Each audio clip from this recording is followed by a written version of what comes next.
Hey there, my name's Niandra, thank you for rejoining me again. This week we're going to look at positioning and game sense.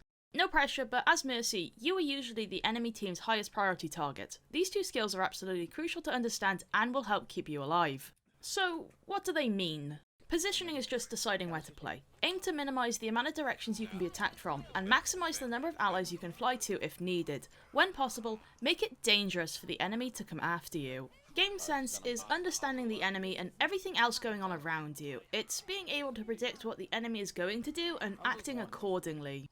Mercy's beam can stretch pretty far, and because of this, I usually keep some distance between me and my allies. Each map has tons of props and small rooms that can be used for at least partial cover. That being said, positioning near allies isn't always a bad thing, especially if you're next to characters like McCree and Roadhog, who can take care of enemies attacking you. Also, don't be afraid to occasionally use tankier allies as meat shields and let them body block for you. Mercy's beam stays connected for 3 seconds while out of line of sight. However, this timer is also reset by coming into view. So, a nice technique is to hide behind cover, peek so the beam isn't cancelled, and then move back into safety. Please abuse the shit out of this, like it's so good. For the most part, positioning is asking yourself, is this spot safer than this spot? What about here instead? But then you have to answer in less than a second. Take Hanamura point A defense. Pretend we have a shield at the gate. I have a few different spots that I can choose. My main concerns are what happens when the shield breaks, that upper right path, and that little room here. There's not always a definite right answer, so find spots you like and take into consideration the enemy team composition when deciding. For example, Tracer has no upwards mobility. If you were standing here, she could easily get to you, but if you were here, she'd have to go all the way around. Having a decent headset is crucial because sound effects are so telling. Each character has unique footstep sounds and most abilities come with audio. Here, listen to this. By listening out, try to gauge the general location of an enemy before even seeing them. I know enemy Roadhog is on my right and can position accordingly. Tracer especially, who is likely to come after you, is so goddamn loud.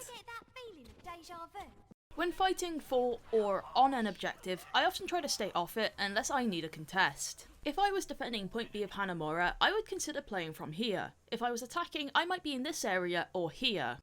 The enemy team might not be in a position where they can afford to leave the point, and forcing one of them off to deal with you may have consequences of its own. After completing an objective on payload attack, some players will push up to kill off stragglers. If it looks good, feel free to go with them instead of just sitting on cart, unless you only have like one person doing it. I really enjoy playing an aggressive Mercy in this situation, preferably using a lot of damage boost and then falling back to cart. When possible, on defense especially, I like to watch over areas my team may not be able to. For example, this first point of Dorado. As my team is up top, I will keep an eye out on these stairs and inform my allies if someone is approaching, then move slightly away. Sometimes the enemy doesn't even need to be in view yet, because I heard the footsteps. I also need to be careful of the left side path and enemies like Farah or Junkrat high in front of me, so I'll do a small constant movement that allows me to check them all.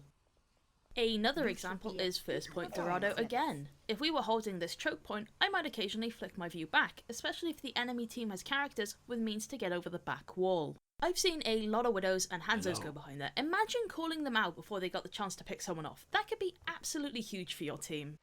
Basically, you almost never want to be standing completely still.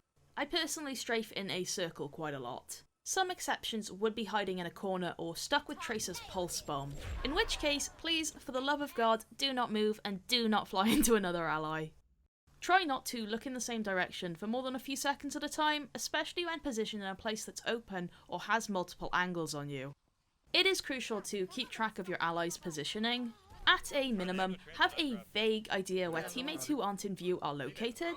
You don't want an injured ally standing behind you, and by constantly keeping track of teammates, you'll know what your escape routes are.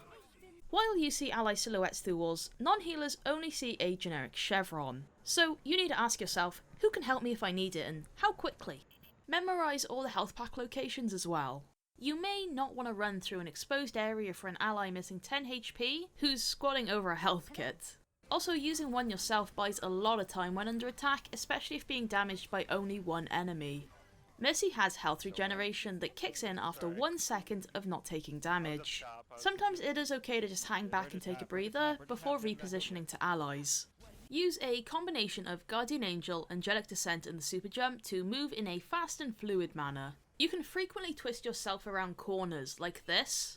Quick note, it is super easy to get into the habit of pressing space during or after every Guardian Angel. Usually it is fine, but I've seen both myself and others die because we accidentally pushed ourselves just a bit too far up and landed next to one or more enemies.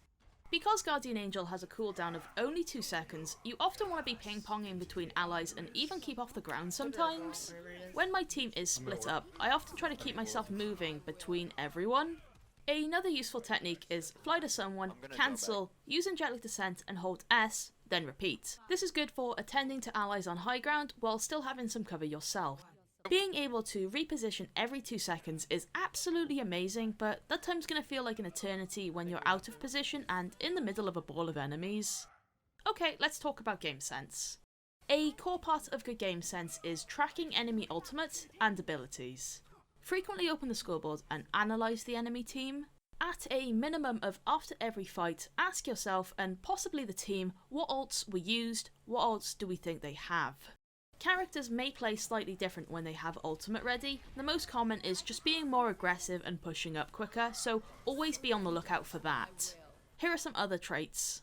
1. Tracer just trying to get right in the faces of people as she wants the stick. 2. Reaper on high ground or Wraith forming in the middle of a group. 3. Genji dashing up into the air, especially if the enemy team also has Ana. 4. A higher focus on breaking your shield or diva mech, especially if the enemy team is running Soldier or Reinhardt. And 5. A translocator being thrown into the middle of your team. Also, look out for enemies that have done well or made a big impact. Like, if enemy Pharah knocked off 3 people 20 seconds into the match, we should probably watch the sky. Same with Genji shredding through a group with dash resets and Zarya being high charged for a long period of time. Constantly ask yourself, how long has it been since character X used ult? When you're 2 to 3 minutes into a round, you want to think, who hasn't ulted yet, as well.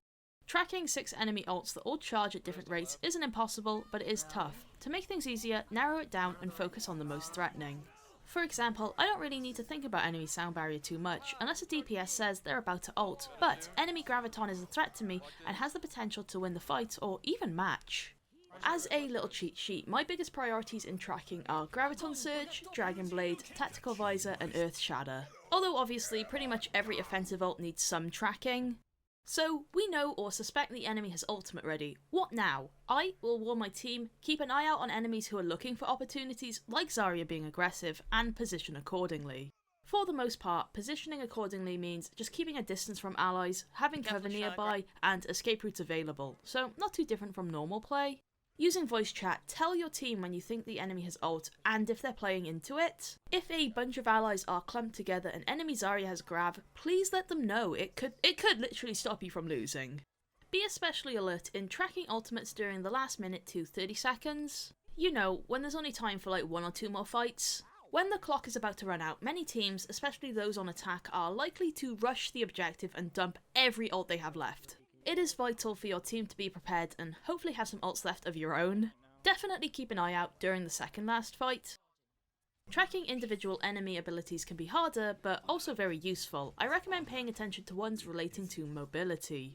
By tracking them, you can reposition after heroes like enemy Winston and D.Va have exhausted their mobility and cannot chase you, allowing for a few seconds of safety. Here's an example from a past commentary VOD. I see Winston is rezzed in front of me and I want to lead him away from Zenyatta. Mercy one. Winston on Mercy right down the back. Fantastic. He used his jump to follow me and Guardian Angel is practically ready again. Winston's diving on Mercy again. Another example is Genji's ultimate, since a few people have asked me about him.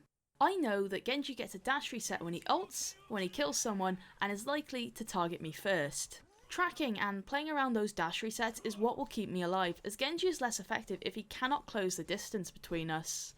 Paying attention to stunt abilities can also be very useful. If you know enemy shield bash or hook is down, you may feel more comfortable attempting that res. Like, it's good to be aware of what can interrupt you. Also, try to keep track of the enemy team's positioning just in general. Oh shit. Oh fuck, my bad. If an enemy's missing from a fight, you want to notice. You can also make predictions about where an enemy is going to go next. For example, if you were here and you saw Tracer run there, you could assume she was going to appear here and prematurely move away. Last of all, if you have the kill cam enabled, you do get to see the exact ult percentage of the enemy who killed you. If you're relatively new to the game or just kind of struggling when making estimations, you could consider switching it on.